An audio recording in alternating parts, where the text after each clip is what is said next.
Okay, so here we are at Shanghai Trader. It's going to be kind of a hard game to video. The U.S. is going to take the first turn. Now, in the first year of the game, we have a couple of... basically, the cycle turn didn't happen. The only thing that happened was an initiative phase where we rolled the dice to see who goes first. And then the winter shipping turn, that doesn't happen. The first turn there's no shipping. There are no events in the first turn. Nobody owns anything to begin with, but this whole first year there are no events. So we only have the movement phase, which allows us to do one attempt to act. Now the U.S. wants the Suzhou Creek Emporium, which will give an additional revenue of $20,000 per annum, and it can support its own trading pyramid, acting as two trading posts. In order to do this, he needs to control those trading posts. So his movement, he's going to roll a die and see if he can get one. He rolls a 5, means he gets the easier to get one. He can buy a trading post. That's going to cost him $10,000. I'll cash the money over there, and he gets a coolie to run that trading post. I'm going to take a few other people's turns. I may come back and explain why they went for particular things. In his case, he's looking at the currency trader no one else can take, and probably people aren't going to be banking money. It takes a cut of money that's banked. So if you go to the currency trader. If you don't go, basically the bonus of the currency trader is you can go there for free, basically. Normally you have to roll a 5 or a 6 to get to the, I'm sorry. 1 or a 2 to get to the Imperial Banks. Alright, so that was pretty exciting, right? I've got to exchange some money, but we'll come back and see what else happened, because the actual mechanics of the play are very uninteresting, I think. Okay, so all the players have gone. The Japanese went in here trying to get control of the Buddhist monastery. That allows them to protect some of their regions and to collect money from the coolies, even if they're not owned by them. They get a share of the take, which is kind of powerful. The Germans went towards the customs swindle. They believe, next year once the ships start coming in, people will be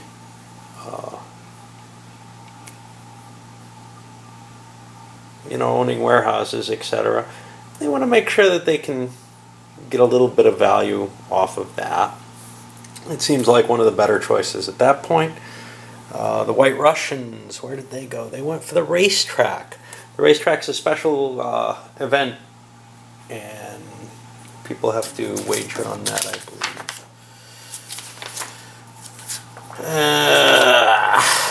I don't know. It's a pain in the ass to find things in this game, I'll tell you that much. The picnic races, each autumn,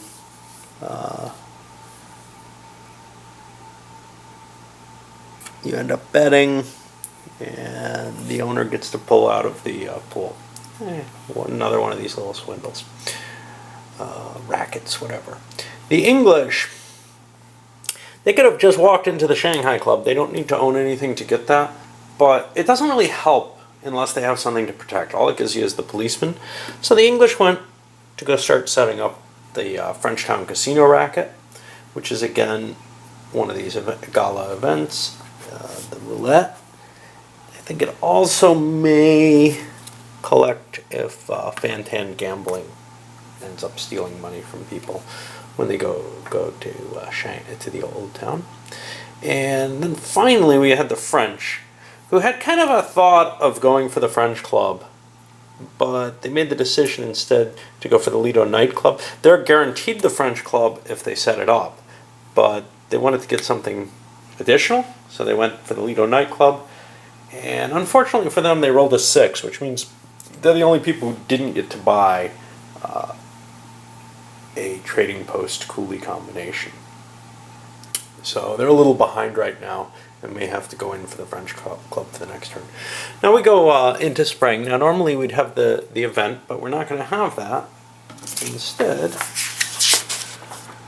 we end up doing, we'd also normally have the shipping. We go to another movement phase. People get to buy and set up their position here. Second turn, nearly everyone got bad die rolls. The French, everybody ended up places where they could not get anything. For example, the U.S. player rolled the same thing as their trading post, so they can't do anything there. And we see that with the British, the Germans, the White Russians. The French went to the French club area instead and ended up buying a coolie, however. They got a lucky roll there. And now we move on to summer. Summer was a much better turn. The U.S. still got stuck at the Emporium. They didn't manage to get anything, but let's look at some of the others. Well, the Japanese got stuck as well. But the Germans have both the areas, so next turn they can automatically move and go buy the custom swindle. Now, you get to hold your racket as long as you have at least one trading post in the area. The way to get rid of someone's trading post is to go send, what is it, a thug in. Costs you $10,000, and you have a 2/3 chance of offing a coolie. So that's the way that you're going to penetrate somebody else's territories. But right now it's more valuable to develop your own. So the Germans got in advance. They're up to where they can start doing additional stuff. In addition to the custom swindle, they could go buy themselves a warehouse so that they're set up for shipping for next turn. That may be a wiser move. Going over to the white, of course, somebody might take the custom swindle option away from them by taking one of their coolies out. Over to the White Russians, they did the same, got the racetrack. The Brits, they set themselves up, they can get the casino next turn, and the French are set up so they can take the French club. Okay, so now we move into the autumn turn, and this is the last turn of the year. A lot of interesting stuff happens at the beginning of each year, so we want to set up so that we're best for that. Let's see what happens. Okay, very quickly, let's go through what's happened because the French turn is kind of weird, but everything else. The Americans, they failed to get anything still. They're still struggling trying to get that extra trading post. The Japanese, also, still stuck, going nowhere. The Germans, however, remember they had two? Well, instead of grabbing the custom swindle, they went over and took a dock. Now, they went kind of risky here. Of course, on a 1 or a 2, they get to re-roll. That's what the railway stations allow you to do. But they went and bought themselves for $20,000 a contractor who owns a warehouse. Now, that's kind of cool because dock number 2, so long as nobody has the shipping company, is the first one that's going to be activated if a ship comes in. All right. So now what about our next one? Let's look. After Germany, we go to the White Russians. And they said, I want a more guaranteed chance of a dock. They went across on the ferry. Now, that would cost them $5,000 if somebody owned the transportation company. I can find nowhere in the rules, it's only on the transportation company card, that you pay that money. So I'm assuming it's free to move there otherwise. And they managed to buy one again for $20,000. The English did the same over on dock 4. Putain. Okay, all great. But now the French went, and I think they tried to hit one of these docks, but they rolled a 6, and that means they got shanghaied. And they get to roll again. They roll a 1. They're in the Fantan gambling section. And let's see what just happened to them. They must wager half their cash on hand. A 1 through 4 means they lose their wager. Half of which goes to the person owning the casino. That's no one yet. A 5 or a 6, you double it. Nobody loses that. You could voluntarily go into Chinatown and then you get a different set of results where the odds aren't as stacked against you. Okay, well, let's see. He's wagering half his cash because, and I'll figure out what that is upon it. And 1 through 3, he's going to lose it. So he has just lost 50, 60, 70, 80,000. He loses $40,000. And that's most of his stash gone already. Painful. Probably even more painful than what Japan and the US are going through. But at this point, Germany says, I want to hose one of the people who's doing well. That Russian minder's hard to hit. So I'm going to go with anything else. So I'm going to go there with my spy. And I'm targeting him. I don't want to go too far. I don't think that that's unreasonable. I'm going to ask for $10,000 of his money. Or else I'm going to go try to reveal whatever I know about him. That seems pretty reasonable. So 1 through 5, I'm going to say he accepts it, and he does. He pays $10,000 to the German. And the spy has been used this year. Means, I don't know, I'll put it somewhere. But it can't be used again until next year. But it's almost the end of the year, right? Excellent.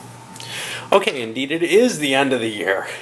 Okay, so we go to year 2, and it'll be the cycle turn. And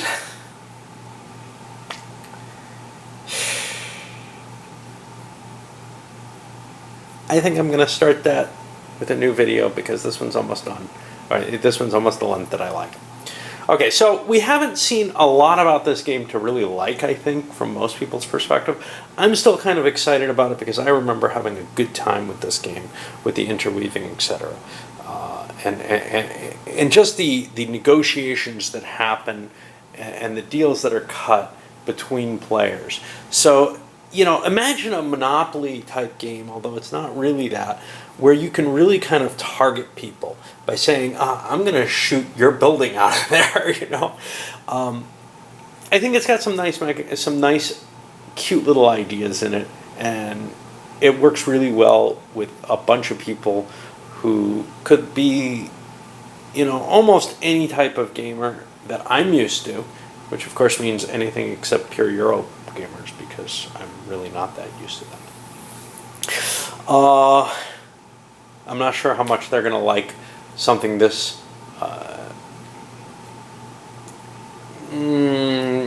where you're in direct competition with other players, you know, taking their things out.